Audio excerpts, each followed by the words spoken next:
Good day, Bicol. Here are today's headlines. The 7th Paso Culture and Arts Festival will be hosted by Bicol University this coming November. A man molested by a former barangay official is seeking justice. Legazpi City records the highest number of dengue cases in Albay. Albay Governor Joey Salcedo says he will campaign for Mar Rojas in the upcoming 2016 elections. Comelec releases voter registration statistics in Albay. Senator Grace Poe felt insulted when Una claimed she was dishonest when she said she was qualified to run for president in the upcoming election. The Supreme Court halts the construction of Torre de Manila. In international news, the top Iranian commander was killed by ISIL in Syria. North Korea commemorates the 78th anniversary of its ruling Workers' Party.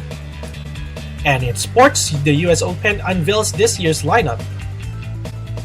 I'm Brando Lorais together with the AB Broadcasting 3, and this is your Caliber Report.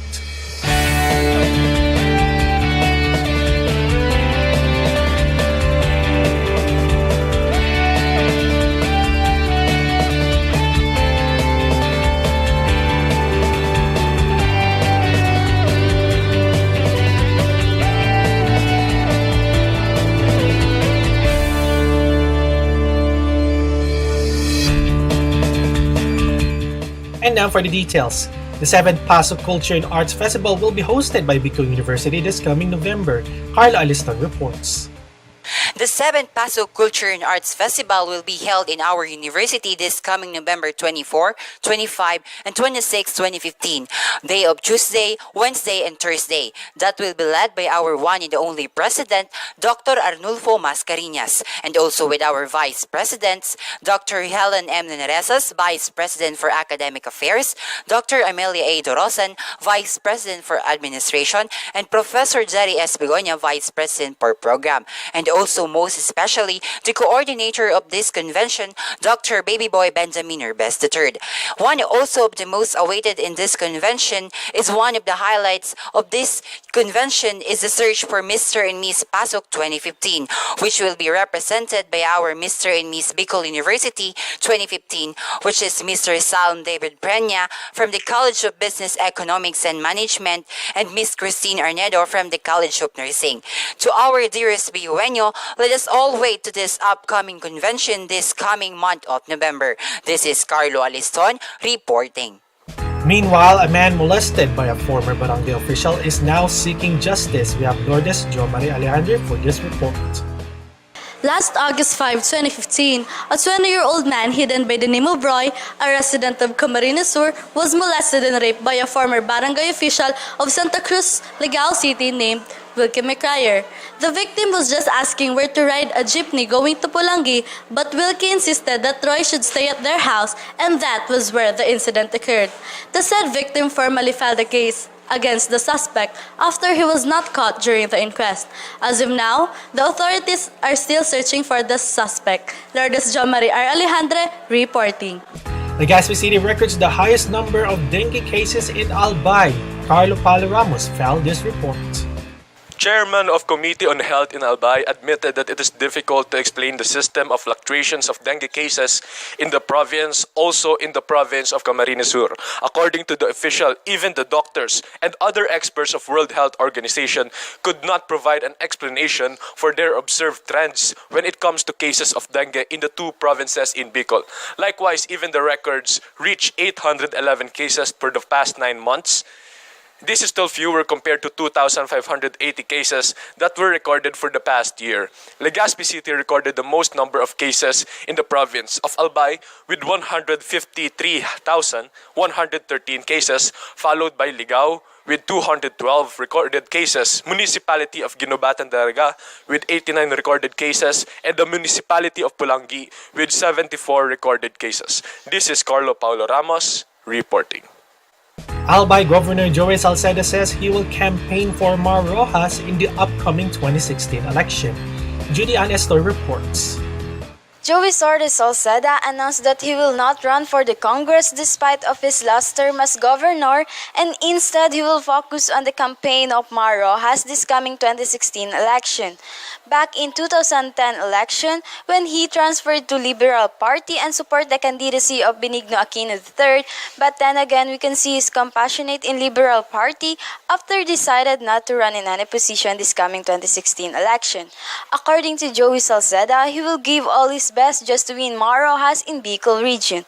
Many people reacted and neglected when they heard about the announcement of Governor Joey Salceda. This is Judy Anastor, your news correspondent, reporting. In related news, COMELEC releases voter registration statistics in the province of Albay. We have Victoria Bien for this report. Registered voters in Albay is now 719,223, while Legazpi City has 107,000 only. This was disclosed by Provincial COMELEC Supervisor Attorney Romeo Serrano in an interview with Pio Fernandez at DZGB's Tingog Kanbanwan program. Serrano said that the data is expected to rise due to the projected influx of registrants who will beat the deadline in October 31 this year. He urged the new registrants and those who will validate their biometrics not to wait for the months of September and October to easily facilitate their transaction at any COMELEC office in the province. Serrano said, madali sana ang pagparehistro mo niyan ta 10 minutos man sana ang kukonsumo na oras kan sa rombotante na maparehistro. He further said that COMELEC stopped their satellite registration in barangays and malls by September. When this happens, all registrants will register in their respective COMELEC. This is Victoria Bien reporting.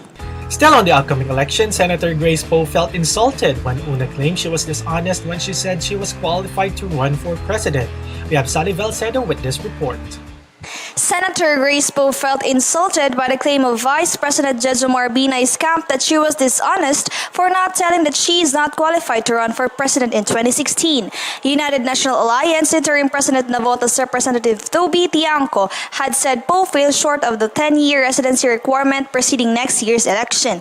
Speaking to reporters on Wednesday, Poe said she can prove them wrong. She said she was been in the Philippines since February 2005, following the death of her father, Fernando Poe Jr. Saliceda reporting. Meanwhile, the Supreme Court halts the construction of the controversial Torre de Manila.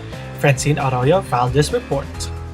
Supreme Court has finally stopped the construction of a high-rise condominium that has annoyed Filipino conservationists for supposedly ruining view of the Rizal Monument in Manila last June 16. Voting 8-5 during the continuation of its regular en-banc sessions, Supreme Court Public Information Officer Chief Attorney Theodore Te announced the High Court issued a temporary restraining order in favor of the Petitioner Order of the Knights of Rizal, which filed the petition in September 2014. The 49-story Torre de Manila development appears in the skyline behind the tomb and monument of the national hero Jose Rizal, less than a kilometer away. The building is currently 30 stories tall and it has been mocked in social media as the national photo bomber. A spokesman from the developer DMCI Homes declined to comment, saying that the company has not been yet provided with a copy of the court's decision.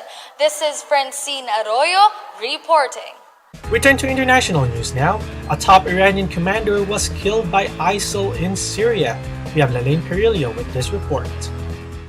Iranian military says Brigadier General Hossein Hamadani was killed by rebels near Aleppo overnight. Iranian Revolutionary Guards General has been killed near Aleppo, where he was advising the Syrian army on their battle against the Islamic State of Iraq and the Levant, or ISIL fighters. The guards on Friday said General Hossein Hamadani was killed on Thursday night, but he had played an important role, reinforcing the front of Islamic resistance against the terrorists. Iran is the main regional ally of Syria President Bashar al-Assad and had provided military economic support during Syria's four-year-old civil war. Iran denies having any military forces in Syria, but says it had offered military advices to Assad forces in their fight against terrorist groups.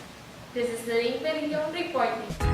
North Korea commemorates the 70th anniversary of its ruling Workers' Party. Maria Teresa Reynosa reports. A cavalcade of armored vehicles and ballistic missiles is expected to rumble through the capital Pyongyang, accompanied by marching troops. North Korea's Supreme Leader Kim Jong-un will preside over ceremony, but no world leaders will be attending.